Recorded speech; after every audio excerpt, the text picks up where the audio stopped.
Avtovlog. Assalomu alaykum qadrli tomoshabinlar. Sizlar bilan Avtovlog kanali. Bugungi kundagi video Bugatti'ning eng qimmat va eng tezkor modeli haqida bo'ladi.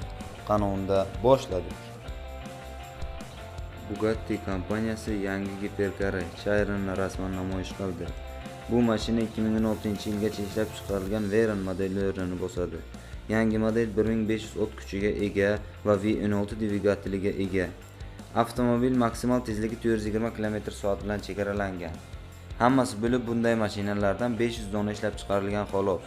Mashinaning minimal narxi soliqlarni hisobga olmaganda 2,4 million yevroni tashkil qiladi. Bu modeldagi mashinalar 2016-yil sentyabrda yig'ilishni boshladi. Bugatti'ning ta'kidlashicha, dvigatelning quvvatini avvalgidan chorak qismga oshirish uchun muhandislar dvigatelning qismlarini qayta ishlashlari yoki butkul boshqatdan yasalariga to'g'ri keladi. Bugatti Chiron motori 7 pog'onali robotlashtirilgan uzatmalar qutisi bilan ishlaydi. Giperkarlar shuningdek to'liq переводli jism bilan jihozlangan.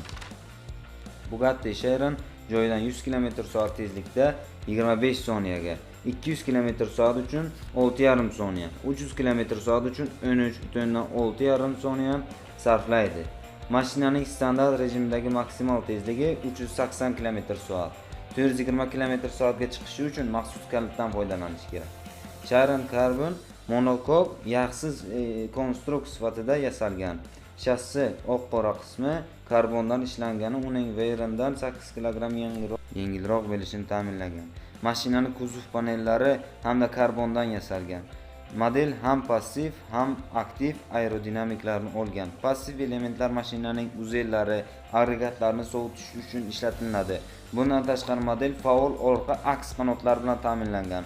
U 4 rejimda to'liq yig'ib, biroz ko'tarilgan, to'liq ko'tarilgan va aerodinamik tormozda ishlaydi. Bugatti Chiron'ning adaptiv shassisida 5 ta ishlash rejimi mavjud.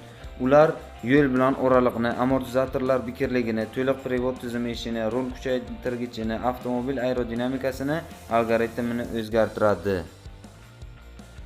Sizlar bilan Avtovlog kanalini do'stlar, obuna bo'lishni va like bosishni unutmang.